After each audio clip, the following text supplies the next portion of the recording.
আজ আমাদের বারাণসীতে সেকেন্ড দিন চলে এসেছি রুদ্রাভিষেক করতে। ভেতরে ফটো তোলা অ্যালাউ না জানোই, তাই সেই সব কিছুই দেখাতে পারলাম না। রুদ্রাভিষেকের জন্য অনলাইনে টিকিট কেটেছিলাম, কাশী বিশ্বনাথ ট্রাস্টের যে অফিস আছে অনলাইনে সেখান থেকেই কেটেছিলাম। ফ্যামিলি প্রতি 450 টাকা, মানে 450 টাকায় স্বামী স্ত্রী আর বাচ্চা। সাথে একজন পণ্ডিতজি দিয়ে দেবেন, একজন নিতে পারেন, 3 জন নিতে পারেন, 11 জন নিতে পারেন, সেই হিসাবে তার দাম। আমরা একজনই নিয়েছিলাম, নিয়ে খুব ভালোভাবে রুদ্রাভিষেক হয়েছে। আর এইবার আমরা ফোনটা রেখেছিলাম এই ভেতরে না 2-3টে এরকম সুগম দর্শনের অফিস আছে ট্রাস্টেরই। তো সেখানে রাখলে কি হয়, এই ভেতরের এইটুকু জায়গার ছবি, পেছনে গঙ্গা আছে, মণিকর্ণিকা ঘাটটা দেখা যায়, সেই সব জায়গার ছবি অন্তত তোলা যায়। এই কাশী বিশ্বনাথ টেম্পলে ঢোকার দরজাটা, মানে মেইন মন্দিরে। তো পুজো টুজো দিয়ে আমরা বেরিয়ে পড়েছি সারনাথে। नगरी है वो त्रिशूल के ऊपर है। ये देखिए रोपवे बन रहा है। ये आगे स्टेशन है, ये रेलवे स्टेशन से मंदिर तक जाएगा।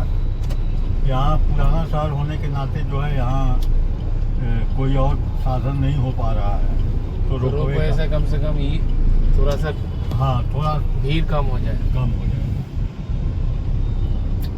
उसके बाद जो है भगवान शंकर ने इनको ये काशी नगरी बसाया, तो इसका नाम काशी रखा। काशी का एक मीन्स नाम ज्ञान भी है।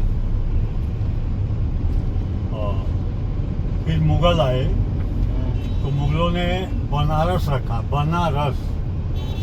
ये इनका काम जो है शुरू किया यहाँ बनारसी साड़ी का, जो कि ऑल ओवर वर्ल्ड फेमस है। वो हाथ से बनती है, तो जैसे हाथ से शरबत बनता है उसी हिसाब से उसको दिए बनारस, हाथ से बना हुआ ये रस, मतलब साड़ी।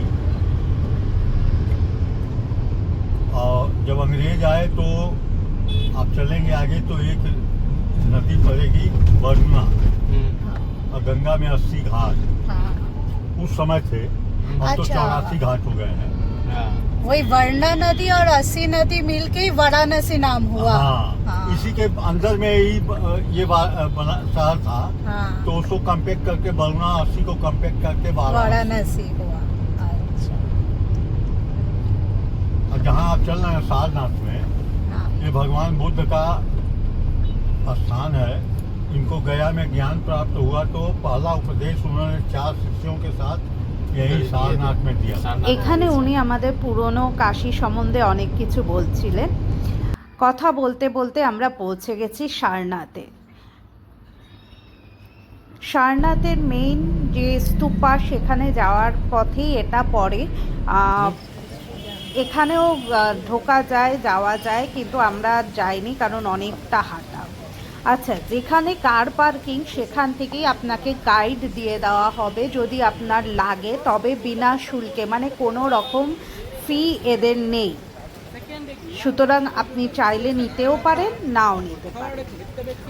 খুব সুন্দর, ভেতরটা খুব সুন্দর, গাছপালাগুলো এত সুন্দরভাবে কাটা, দারুণ লাগছে দেখতে, দারুণ। আর খুব শান্ত পরিবেশ। আমাদের যিনি গাইড আছেন উনি বললেন যে এটা পুরোটাই নাকি থাইল্যান্ড থেকে মেনটেন করা হয়, সমস্ত কিছু নাকি থাইল্যান্ড থেকেই খরচা করা হয়। জানি না, উনি যেটা বললেন সেটাই বললাম। এখানে যে বৌদ্ধ মূর্তিটি আছে সেটি 80 ফুট 9 ইঞ্চি এরকম একটা হাইট আছে। তো সেটা এখন পরে আমি একটা ভিডিও বা ছবিতে লাগিয়ে, স্টিল ফটোগ্রাফ লাগিয়ে দেব, দেখতে পাবেন যে ওটা এখন কনস্ট্রাকশন চলছে। কনস্ট্রাকশন মতলব মেনটেনেন্স চলছে, কারণ বাজ পড়ে ওটার একটা অংশ একটু ক্ষতিগ্রস্ত হয়ে গেছিলো, তাই সেটা রিপেয়ারিংয়ের কাজ চলছে। তোর গাইডের কথা শুনতে শুনতে আর সমস্ত কিছু দেখতে দেখতে আমরা চলেছি। আমার তো চারপাশের এগুলো দেখেই হেভি লাগছে, দারুণ লাগছে। ঘাসগুলো কাটা, ঘাস দিয়েও হাঁটা যায়, এরকম কোনো অসুবিধা নেই, একদম ছাটা, ঘাস ছাটা যেটাকে বলে ঠিক সেরকম করা, কোনো অসুবিধা নেই, খুব সুন্দর। লোকজন আছে তবে খুব একটা ভিড় না। আর ওই যে স্ট্যাচুটার কথা বলছিলাম, এই দেখুন রিপেয়ারিংয়ের কাজ চলছে। আর এইটা হচ্ছে প্যাগোডাটা, এইখানে বৌদ্ধ মূর্তি আছে, আর তার মধ্যে একটি সোনার আছে। তো উনি আমাদের এইবার কিছু এই বিষয়ে বলবেন, তাই এইখানে বসতে বলছিলেন। তো এইটা অ্যাকচুয়ালি নিচে না, একটা গ্রাউন্ড ফ্লোর আছে যেখানে মানে বৌদ্ধ মঙ্করা এসে মেডিটেশন বাগেরা করে, সেটাই উনি বলছিলেন। তো এই ঠিক এর নিচে মঙ্করা এসে মেডিটেশন বাগেরা করে। উনি সেই সমস্তই কথা বলছিলেন যে কোথা দিয়ে হাওয়া ঢোকে, ছোট ছোট জালির মতন করা আছে, সেখান দিয়ে বেসমেন্ট তো সেখান থেকে হাওয়া ঢোকে। আর এই যে এইদিকে একটা দরজা আছে, এই দিকের দরজা দিয়ে ওনারা নিচে নেমে যান। বছরে একবারই এটা খোলা হয়, সেটা বুদ্ধ পূর্ণিমার দিন, সেইটা দিয়ে ওনারা নিচে নেমে যান। আর পেছনের দিকে একটা দরজা আছে, সেটা দিয়ে ওনারা বাইরে বেরিয়ে আসেন। এইবার এই হচ্ছে ভেতরটা। এই যে মূর্তিটা, ছোট মূর্তিটা ডান পাশে, এই পাশে প্রথম যে মূর্তিটা, ছোট মূর্তিটা দেখলেন, এটাই নাকি সোনা। বুঝতে পারছি না, কারণ আমাদের খালি চোখে আমরা আর কী বুঝবো সোনার আর কোনটা কী। তবে গাইড বলেছিলেন যে ওই মূর্তিটা নাকি সোনা, মানে বুদ্ধের বাঁ দিকে যে মূর্তিটা আছে।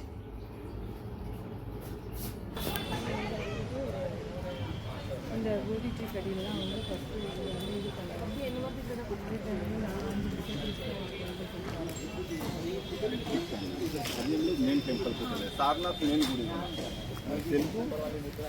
ये मूर्ति जो देख रही हैं, इस मूर्ति का नाम है दो अंगुली यहाँ पर पकड़े हैं हाथ में, और पैर तो ऐसे मोड़ के बैठे हैं। इस आसन को पद्मासन बोलते हैं। ये पद्मासन में ही भगवान बुद्ध ने सारनाथ धर्म का स्टार्टिंग किया था, टीचिंग। इसको बोलते हैं पद्मासन।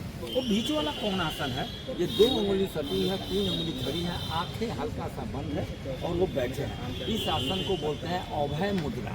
अभय मुद्रा का मतलब क्या है? डर नहीं, भाव नहीं, सोच नहीं, विचार नहीं। छोटा हो, बड़ा हो, बुढ़ा हो, जवान हो, ये कोई भी जाता था इसे शरीर को अभय मुद्रा में हाथ मुद्रा चाहिए।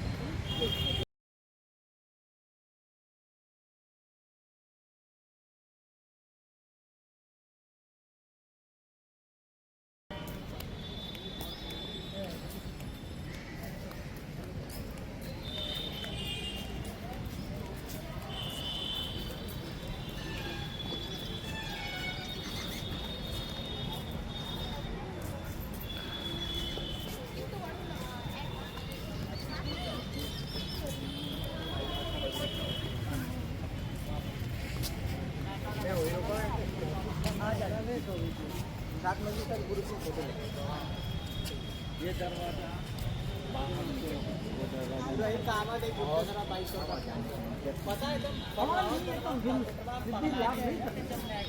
तो अभी ये जो है ना रंगों में हो रहा है। आप लोग नीलकमल देखा? नीलकमल, नील पौधो, नीली वाटर ना। आज आपको नीली वाटर दिखाएंगे, ओरिजिनल दिखाएंगे। वो थाईलैंड से वाटर और होलो फूल पीला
মোটামুটি আমরা শেষের পথে সারনাথ দেখার। এখানে বুদ্ধের মা, মাসি, অনেকের বিভিন্ন মূর্তি বানানো আছে। বিভিন্ন বুদ্ধের সাথে যুক্ত নানা রকম নানা গল্প যেগুলো আছে তার বিভিন্ন স্কাল্পচার মূর্তি এখানে বানানো আছে। আর এটা তো আগেই বললাম, সেই যে বিশাল বুদ্ধ মূর্তিটি। এইবার চলে এলাম ঠিক যেখানে পার্কিং তার পেছনেই একটি কোঅপারেটিভ আছে গভর্নমেন্টের, যেখানে বেনারস যেটা জন্য বিখ্যাত সেটা হচ্ছে শাড়ি, বেনারসি শাড়ি। अच्छा 108 धागा को সেইটা দেখাচ্ছে আমার। ये सर हम इसको पैर से चला रहे हैं, हाथ से बना रहे हैं। तो पहले हम लोग এইখানে বেশ সুন্দরভাবে উনি আমাদের দেখাচ্ছেন কিভাবে শাড়ি বোনা হয় অ্যাকচুয়ালি। पंच कार्ड को कार्ड में जो होल है वो डिजाइन का है। जब जकार्ड मशीन पर जाता है तो पंच करता है और हम पैर से बम्बू को चलाते हैं तो ये ताना में डिजाइन को उठाता है और बाना से बुनाई करते हैं। तो आप लोग सुने होंगे संत कबीर दास का ताना वाला। तो ताना वाला इसी को कहा जाता है। ये जो तना हुआ है इसको ताना कहा जाता है। हाँ, जो बना रहे हैं इसको बाना। और जरी को बॉर्डर पर जगह जगह बूटी में जिस तरफ का उल्टा है सीधा इसका नीचे रहता है। तो ये सोसाइटी कॉपरेटिव की तरह से लगाया गया कि आप लोग आए और देखें बनारसी साड़ी कैसे बनाया जाता है। ऐसे गांव में बहुत सारे हैंडलूम चलते हैं जो गांव से बन के ही यहाँ जमा होता है। और एक साड़ी को बनाने में 3 दिन, 5 दिन, 8 दिन, 10 दिन जैसा हम डिजाइन डालते हैं उसी हिसाब से समय लगता है। और आप लोग इसको थोड़ा धागा को टच कर लीजिए। ये देखिए रेशम। अरे कोई बात नहीं, छुएंगे तभी ना मालूम होगा कि सिल्क बन रहा है, क्या बन रहा है। आप भी थोड़ा टच करिए सर, थोड़ा देखिए। सारे लोग 2 पीस 4 पीस यहाँ से ले जाते हैं क्योंकि ये पैसा गरीब लोग के घर में जाता है, किसी सेठ महाजन के घर में नहीं जाता है। बाजार में এটা নিচে একটা শপ আছে কোঅপারেটিভে, এখান থেকে ওরা বিক্রিও করে। বিভিন্ন ধরনের ব্রাসের মূর্তিও আছে, আর মেইন তো শাড়ি এবং স্যুট সমস্ত কিছু। এই সমস্ত দেখে আমরা চলে এলাম ঘাটে, নমো ঘাট। নতুন ঘাট তৈরি হয়েছে, সকালবেলা এসেছি আমরা।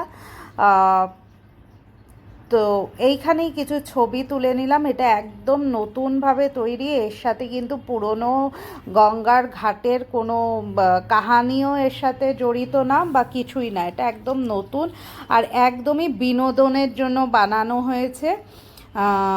লোকেরা আসে বিকেলবেলা, এখানে বাচ্চাদের জন্য ওই টয় ট্রেন, ছোট ছোট গাড়ি সমস্ত কিছু রাখা রয়েছে, খাওয়ার দাওয়ারের ব্যবস্থা রয়েছে, বোটিং করতে পারবে, সমস্ত কিছুই এখানে রয়েছে। তো এটা সম্পূর্ণ এন্টারটেইনমেন্ট পারপাসের জন্য এই জায়গাটা বানানো।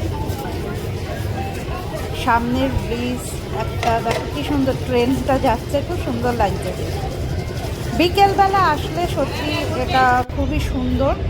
একটা বাচ্চা পিছনে পড়েছে যে ওর থেকে একটা ওই ডালি নিতেই হবে, কিন্তু এখানে ডালি ভাসানোর জায়গাই নেই। তাই আমি ওকে বললাম ঠিক আছে তুমি একটা নিয়ে নাও, নিয়ে এমনি রেখে দাও, কারণ এখানে যাবেই না, এটা পুরো মাটির পুরো এখানে যাবেও না। আমি বললাম ঠিক আছে, ও বাচ্চা যখন চাইছে বলছে, বেশি তো দাম না, নিয়ে নাও। সে আবার এমনি পয়সা নেবে না। আমি বললাম লাগবে না, তুমি এমনিই নিয়ে নাও। বলে না, ডালি নিতে হবে।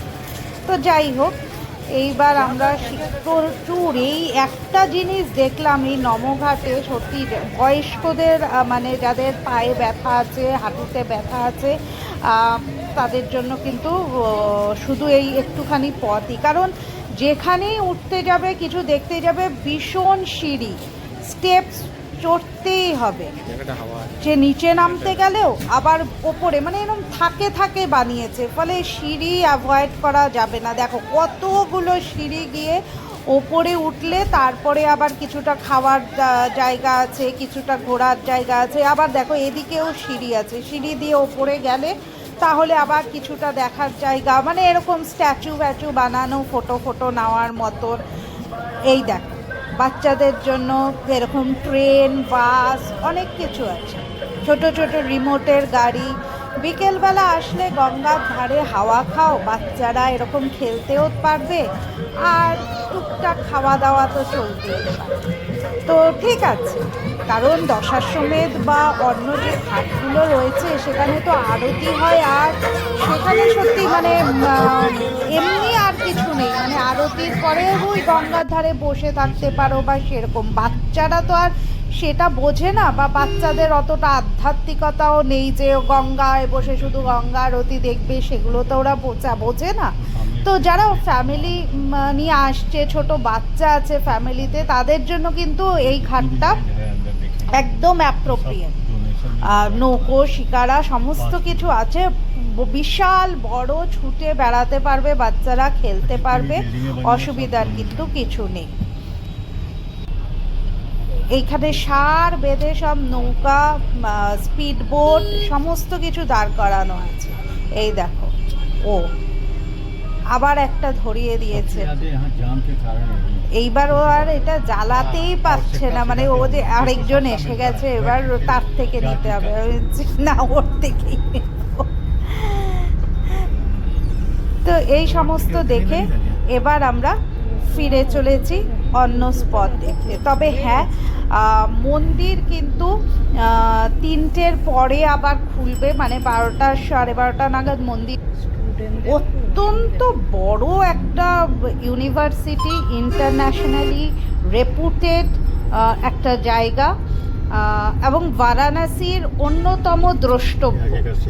বারাণসী কাশী বিশ্বনাথ টেম্পল যেরকম আছে, এটাও কিন্তু বিএইচইউ কিন্তু বলতে পারেন সেই রকমই একটি প্রসিদ্ধ জায়গা। এটি পণ্ডিত মদন মোহন মালভিয়া এর প্রতিষ্ঠাতা। 1916 সালে এটা প্রতিষ্ঠিত হয় এই ইউনিভার্সিটিটা, এবং উনি ছিলেন মেইন ফাউন্ডার।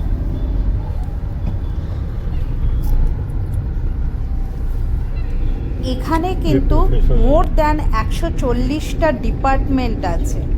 এখানে arts, social science, commerce, management, pure science, law, agricultural science, medical science, environmental science, journalism, সমস্ত, মানে গুণে শেষ করা যাবে না, এত সমস্ত ডিপার্টমেন্ট আছে, সমস্ত কিছু কিন্তু এখানে করানো হয়।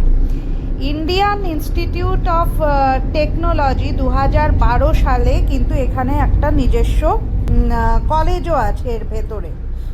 পুরো দিন লেগে যাবে এর ভেতর ঘুরতে গেলে, সব ঘুরে দেখা, সমস্ত ফ্যাকাল্টি, সমস্ত কিছু ঘুরে দেখা সত্যিই সম্ভব হয় না।